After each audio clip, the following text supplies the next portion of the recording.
Asian restaurant, Asian Paradise, and many of you know that one, I believe. And I couldn't believe it when I opened my fortune cookie, and it said, "Love in its essence is spiritual fire." Is that cool? Isn't that beautiful? Love in its essence is spiritual fire. When I got home, the first thing I did was to look up and see, now that sounds familiar. Where did that come from? And it actually first was quoted by a man named Seneca. He was a Roman politician and a philosopher. And he said that love in its essence is spiritual fire. He said this in the same part of the century where those that had first begun writing what is now known as the New Testament, the Christian scriptures, that were writing about the life of this one, known to us as Jesus, the one that is known in symbolic terms as the one who came down as love at Christmas.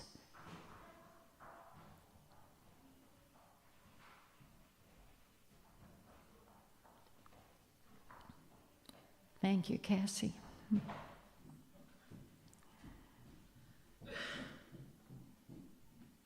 So last week I took the wisdom from my fortune cookie and I spoke about it. Love in its essence is spiritual fire. So if love is light and light is love, let's just say that when our intentions flow from a place of love, and it's from our hearts, we know that our intentions to be most powerful come out as an intention from our hearts. This is where love comes from, right? Love and light, it comes from our hearts. And you become a powerful source of sacred fire when you allow that to happen.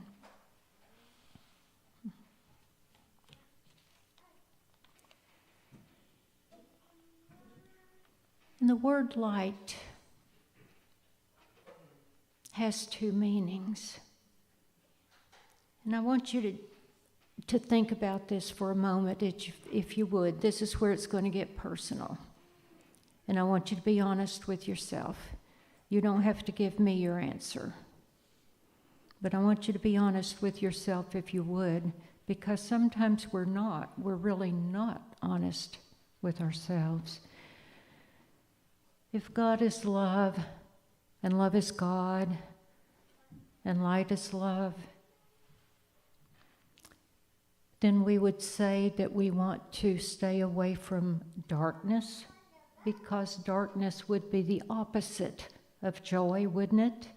It would be the opposite of light, love, and joy. And one of the ways that we can share darkness instead of joy is to be a discourager. Anybody ever done that? And discourage instead of encourage? Has anybody ever been known to do that? Have you? My mother used to call it being a wet blanket on somebody's party. And you know, a lot of people are that because why? Not because they wanted to or that it was their intention, but because they learned it as a small child.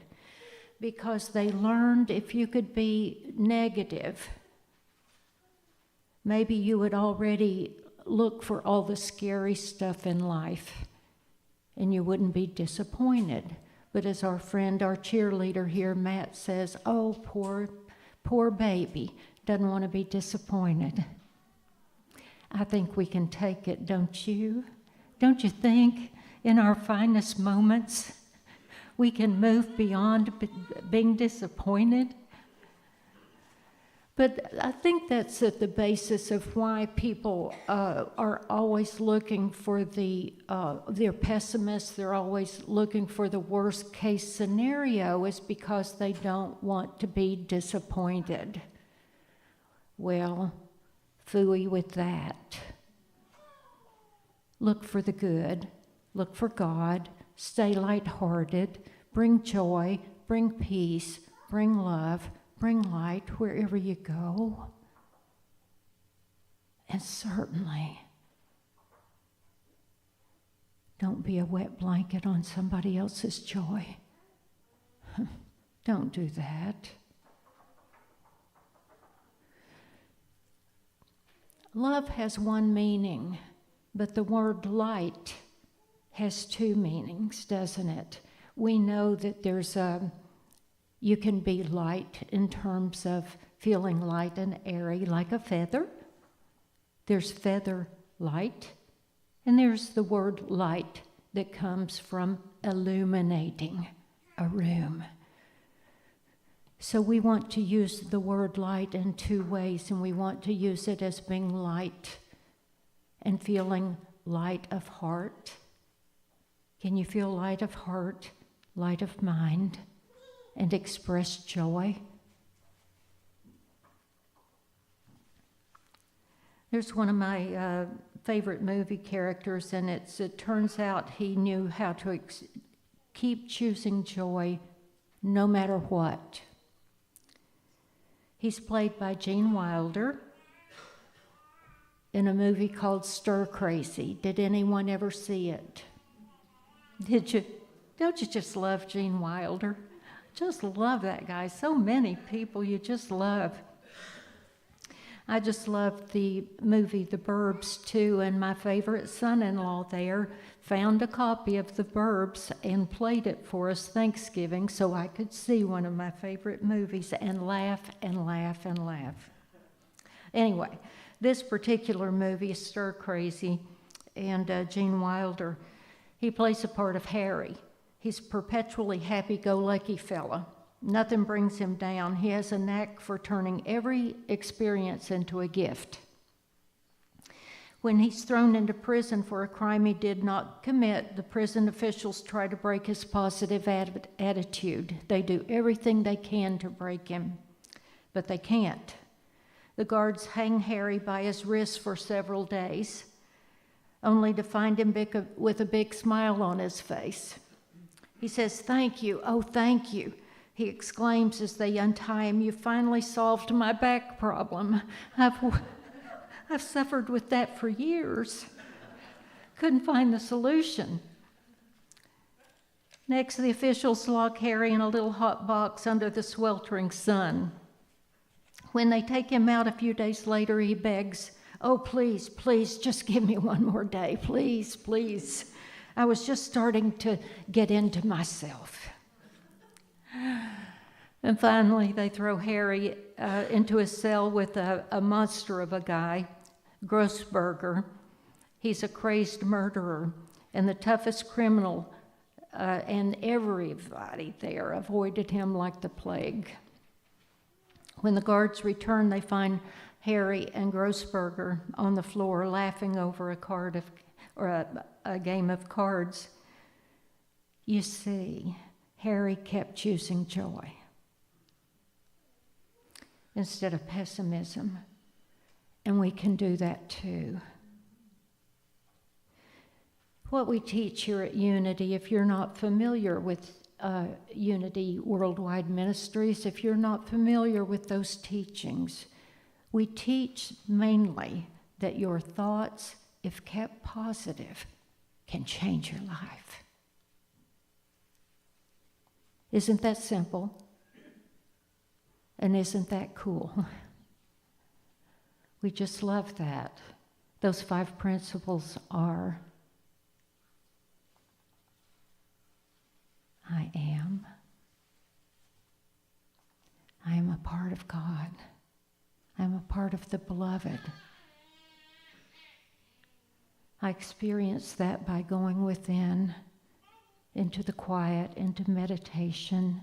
I keep my thoughts positive, and I walk the talk. We teach that every Sunday, in one way or another, we'll talk about one of the principles. I think it, and I live it. And when we really look at the messages that come, unity came at a time during the late 1800s when there were many people that wanted to give a new interpretation to the Bible, both the Hebrew scriptures and the Christian scriptures, both. And we've learned more and more and more about that, as most of you know, that they didn't know then what we know now, that there have been many, many scriptures that were found in the Nag Hammadi discovery, where there were many more books of the Bible that were found in the 1940s. And so we know even more now than they did then. But basically what they taught was, and what they all were teaching, they were teaching the same thing, was that if you can keep your thoughts positive, you can change your life. And that's what Jesus was teaching too. He would say, leave that behind, leave the past behind. And he was talking in symbolism. And he was saying, leave those old teachings behind. They no longer serve you. He said, I've come to be the light, but so have you. You can do what I do. You are the light. You're love. And so many other teachers have said the exact same thing. One of the readings that we had yesterday, because we knew our friend Roger loved this, was may I be an instrument of peace. Make of me an instrument of peace. And if we can do that, we needn't do anything else.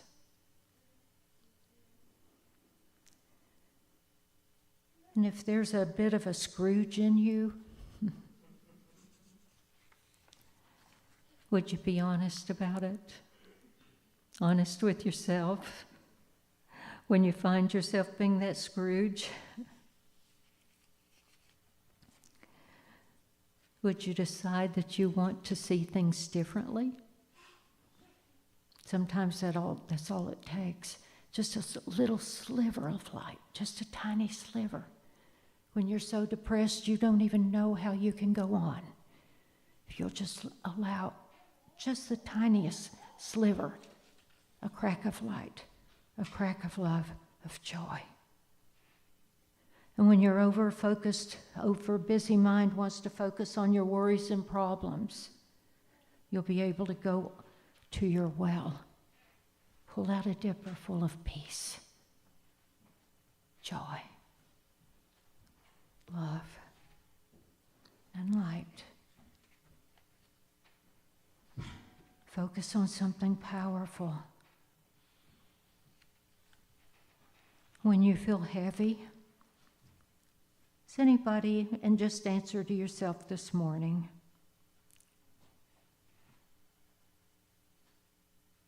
anyone feeling heavy-hearted this morning?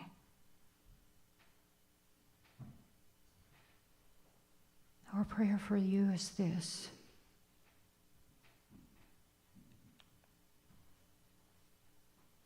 that you will find moments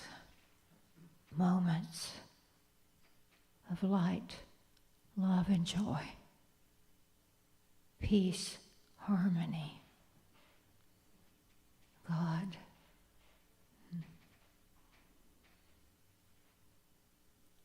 Love and light, joy and laughter. Laugh often. Could you do that? You'll immediately lighten your mood, guaranteed.